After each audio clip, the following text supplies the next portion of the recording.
Arrest பண்ண போறோம் அப்படின்னு உடனே பயந்து ஓடுறாங்க அப்படின்னா காவல்துறையை பற்றி என்ன மாதிரியான இமேஜ் பொதுமக்கள் மத்தியில் போய் சேர்ந்துருக்கு, முக்கியமாக இந்த யூத் மத்தியில் போய் மனசுக்குள்ளே போய் உட்கார்ந்துருக்கு அப்படின்றத நம்ம பார்க்கணும்.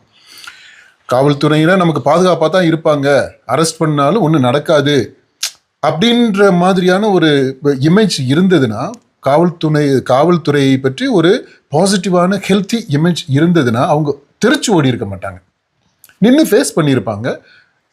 அப்படி போனதுக்கு காரணம் காவல்துறையினரை பற்றி இருக்கக்கூடிய அந்த பப்ளிக் இமேஜ். அது இப்போ நடக்கக்கூடிய நிகழ்வுகளை பற்றிய செய்தித்தாள்களில் வரக்கூடிய எல்லாத்தையும் நம்ம பார்க்குறோம்.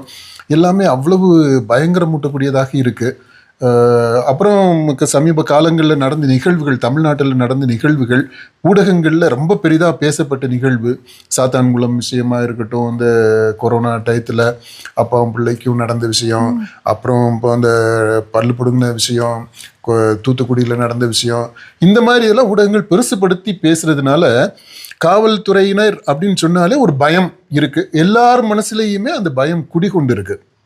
இந்த ஊடகங்களில் வந்த செய்தியை பற்றி சொன்ன காவல்துறையை பற்றி மக்கள் மத்தியில் எப்படி ஒரு நெகட்டிவான இமேஜ் போய் சேர்ந்துருக்குதுன்ட்டு, அந்த மாதிரியான ஒரு நெகட்டிவ் பிம்பம் உருவாகிறதுக்கு ஊடக செய்திகள் மட்டும் இல்லை, நடந்த நிகழ்வுகளை பற்றிய சித்தரிப்புகள் மட்டும் இல்லை, ஊடகங்களில் சினிமாவில் சித்தரிப்பு, ஃபிக்ஷனில் அந்த சித்தரிப்புமே ஒரு முக்கியமான காரணமாக இருந்திருக்கு இருக்கு.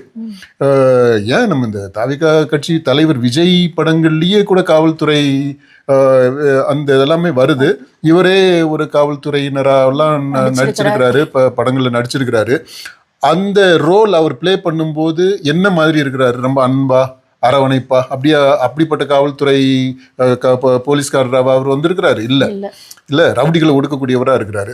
ஆனா அதே மாதிரி அந்த இமேஜ் இருக்கு இல்லையா, காவல்துறை அப்படின்னு சொன்னாலே அவங்க அடிப்பாங்க, வன்முறையில அவங்க சட்டப்பூர்வமான வன்முறையில இறங்குவாங்க. அப்படி அவங்கள பொறுத்த மட்டும் இல்ல, அது சட்டப்பூர்வமானது. ஆனா பார்க்கக்கூடிய மக்களுக்கு எப்படி இருக்கும், காவல்துறை பற்றி அது வன்முறை அவங்க அடிப்பாங்க, இது பண்ணுவாங்க அப்படின்னா அந்த பயம் இருக்கும் இல்லையா, அந்த பயத்தை ஊட்டக்கூடியது. அதாவது ஒரு நல்ல காரியத்தை சொல்றதுக்காக நீங்க படம் எடுத்தீங்கனாலுமே இந்த இமேஜை பொறுத்த மட்டும் இல்லை, இது ஒரு நெகட்டிவான இமேஜை தான் கொடுக்குது.